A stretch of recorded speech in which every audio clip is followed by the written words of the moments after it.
हम महाशिवरात्रि की तुम्हें भक्तों कथा सुनाते हैं, पावन कथा सुनाते हैं।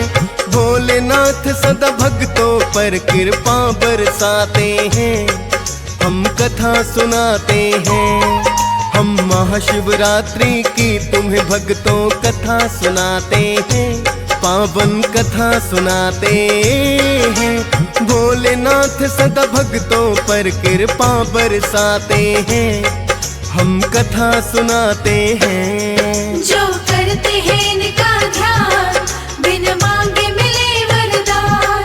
जो करते हैं इनका ध्यान, बिन मांगे मिले वरदान। भक्तजनों, महाशिवरात्रि के इस पावन पर्व पर आज हम आपको भगवान भोलेनाथ की महिमा वर्णन के साथ वो कथा सुनाएंगे जिसे व्रत करने वाले भक्त को अवश्य सुनना चाहिए। प्रिय भक्तों, ये त्योहार फागुन मास के कृष्ण पक्ष की चतुर्दशी तिथि को मनाया जाता है। वैसे तो हिंदू पंचांग के अनुसार हर एक माह के कृष्ण पक्ष की चतुर्दशी तिथि को मासिक शिवरात्रि का व्रत और पूजा साधना की जाती है, लेकिन फागुन मास की चतुर्दशी तिथि को महाशिवरात्रि के रूप में मनाया जाता है। फागुन मास की कृष्ण पक्ष की चतुर्दशी को महाशिवरात्रि के रूप में क्यों मनाया जाने लगा, चलिए पहले सुनते हैं इसकी कथा।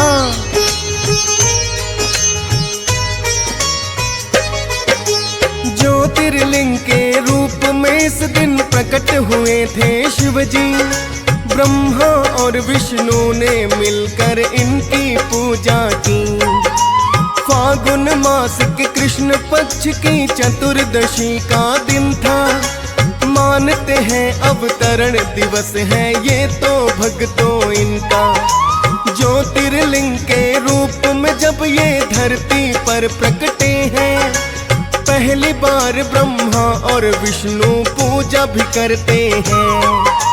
महाशिवरात्रि का ही दिन था ऐसा बताते हैं, पावन कथा सुनाते हैं। भोलेनाथ सदा भक्तों पर कृपा बरसाते हैं, हम कथा सुनाते हैं। जो करते हैं इनका ध्यान, बिन मांगे मिले वरदान। जो करते हैं इनका ध्यान, बिन मांगे मिले वरदान। भक्तजनों, आज के दिन ही भगवान भोलेनाथ ने माता पार्वती के साथ विवाह किया था। भक्तजनों, माता पार्वती अपने पिछले जन्म में राजा दक्ष प्रजापति की पुत्री सती थी। राजा दक्ष प्रजापति ने अपने एक महायज्ञ में भगवान भोलेनाथ का अपमान कर दिया था, जिसके कारण माता सती ने आत्मदाह कर लिया था और अपने अगले जन्म में हिमालय की पुत्री बनकर आई थी।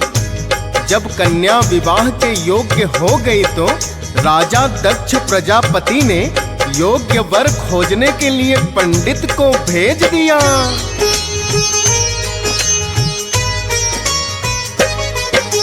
घूम के आया पंडित देखो फिर तो दशों दिशाएं।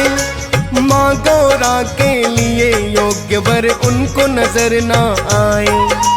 माता पार्वती ने ही फिर पंडित से कहा है, जाओ तुम कैलाश है पंडित मेरा वर वहाँ है। पंडित ने फिर राजा हिमालय को बतलाया है और मुनि नारद ने भी उनको तो समझाया है। विवाह संदेशा वो कैलाश पे लेके जाते हैं, पावन कथा सुनाते हैं। भोलेनाथ सदा भक्तों पर कृपा बरसाते हैं, हम कथा सुनाते हैं। जो करते हैं इनका ध्यान, बिन मांगे मिले वरदान। जो करते हैं इनका ध्यान, बिन मांगे मिले वरदान। भक्तजनों, जब राजा हिमालय के कहने पर पंडित भोलेनाथ के पास विवाह संदेश लेकर गए तो कैलाश पर जाकर बड़े ही आश्चर्यचकित हुए, क्योंकि उन्होंने देखा कि एक बूढ़ा योगी तन पर भस्म रमाए ध्यान मग्न बैठा है, किंतु ये तो सब भोलेनाथ की माया थी। अंत में पंडित ने भोलेनाथ को विवाह संदेश दिया और दक्षिणा मांगने लगे तो भोलेनाथ ने उन्हें सांप और बिच्छुओं के कक्ष खोलकर दिखा दिए और कहने लगे, जितनी चाहो दक्षिणा ले लो।